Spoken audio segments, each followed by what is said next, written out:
Selamat datang kembali di Deep Dive kita.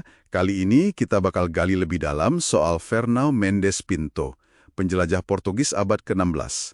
Dan klaim-klaimnya yang, cukup liar ya, soal interaksinya sama Kerajaan Pajajaran dan Kesultanan Banten di Jawa. Iya, sumber utama kita kan memoirnya Peregrinatio. Buku yang terkenal tapi sekaligus penuh tanda tanya gitu. Plus kita lihat juga konteks sejarah Jawa waktu itu yang lagi panas-panasnya. Betul.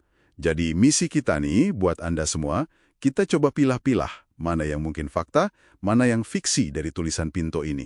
Sekalian memahami peta politik Jawa saat itu, dan lihat gimana sih pertemuan awal Eropa Nusantara itu terjadi.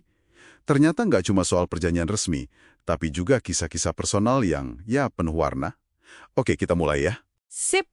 Jadi, biar kebayang, Jawa abad ke-16 itu lagi zaman transisi besar. Kerajaan lama yang Hindu-Buddha, kayak Pajajaran atau Kerajaan Sunda di Jawa Barat, itu posisinya lagi tertekan lah. Pusatnya kan di Pakuan Pajajaran, Bogor sekarang. Oke, Pajajaran lagi goyah. Terus? Nah, di sisi lain muncul kesultanan-kesultanan Islam baru. Banten salah satunya, ini penting banget. Muncul di wilayah pesisir yang dulunya bagian Pajajaran, terus cepet banget jadi pusat perdagangan lada yang kuat. Islamisasi juga nyebar cepet lewat jalur dagang. Di tengah situasi lokal yang lagi berubah itu, tiba-tiba Portugis datang ya. Tepat, Portugis ini kekuatan Eropa pertama yang masuk Nusantara. Motivasinya ya klasik lah, 3G. Gold, Glory, Gospel. Cari rempah, cari kejayaan, sama nyebarin Katolik. Nah, setelah mereka taklukan Malaka tahun 1511, mereka mulai lirik-lirik Jawa. Menarik. Terus, gimana kontak pertama mereka sama Pajajaran? Katanya sempat ada perjanjian gitu ya? Iya, ada. Kontak awal itu sekitar 1513, kapal Portugis nyandar di Kalapa. Itu pelabuhan penting Pajajaran, ya cikal bakal Jakarta lah. 9 tahun kemudian, 1522, Pajajaran ini kan ngerasa makin kejepit sama kekuatan Islam dari Demak. Oke. Jadi mereka cari sekutu. Betul. Mereka bikin perjanjian sama Portugis. Intinya, Portugis boleh bangun gudang sama benteng di Kalapa, imbalannya Pajajaran dapat perlindungan dan keuntungan dagang. Strategis lah pikir mereka. Tapi kayaknya nggak berjalan sesuai rencana ya. Gagal total malah. Umurnya pendek banget aliansi itu. Tahun 1527, nah ini momen penting, Fatahillah, tokoh yang ada kaitannya sama Kesultanan Banten, itu berhasil merebut Kalapa.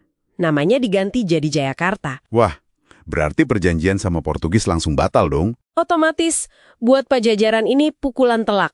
Buat Portugis, mereka kehilangan pijakan penting di Jawa Barat. Akhirnya, mereka geser fokus utama ke Maluku, pusatnya rempah-rempah. Ini nunjukin loh, kekuatan lokal saat itu masih sangat dominan. Jadi justru jatuhnya Kalapa ini yang bikin Banten naik daun ya? Persis. Bisa dibilang penaklukan Kalapa tahun 1527 itu titik awal dominasi Banten di Jawa Barat sekaligus mempercepat keruntuhan Pajajaran. Banten langsung tumbuh jadi kota pelabuhan kosmopolitan. Rame banget. Pedagangnya dari mana aja tuh? Wah, macam-macam. Dari Asia kayak Persia, India, Siam, Tiongkok, Jepang, sampai Eropa juga. Lada jadi komoditas utamanya. Dan ini penting nih, jaringan global ini udah ada sebelum Eropa benar-benar dominan. Portugis sendiri gimana nasibnya di Banten? Mereka tetap ada sebagai pedagang, tapi ya nggak dominan. Kehadiran mereka di Banten akhirnya selesai sekitar tahun 1601, kalah saing sama kekuatan Eropa lain yang baru datang, yaitu Belanda. Jadi ini nunjukin ada persaingan antar Eropa juga, tapi sekaligus Banten itu tangguh sebagai entitas politik ekonomi sendiri. Motor utama perubahan di Jawa itu ya dinamika internal, terutama kebangkitan Islam. Nah, di tengah semua gejolak dan perubahan besar ini, baru kita ketemu sama Fernão Mendes Pinto ini ya. Apa sih yang bikin ceritanya jadi kontroversial banget? Jadi gini, Pinto ini nulis memoirnya Peregrinatio itu puluhan tahun setelah dia ngalamin perjalanannya. Terbitnya aja baru tahun 1614 setelah dia meninggal. Isinya itu penuh petualangan yang dramatis yang, luar biasa lah.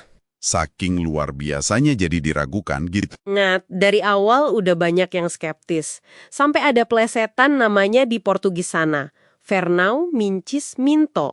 Yang artinya kayak, Fernão, kamu bohong, aku bohong. Pinto sendiri bahkan ngaku kalau beberapa ceritanya itu cuma dengar-dengar dari orang lain, desas-desus gitu. Terus klaim dia soal Jawa spesifiknya apa aja? Mengingat konteks tadi, masuk akal gak sih? Nah, soal Jawa ini dia klaimnya paling gila mungkin.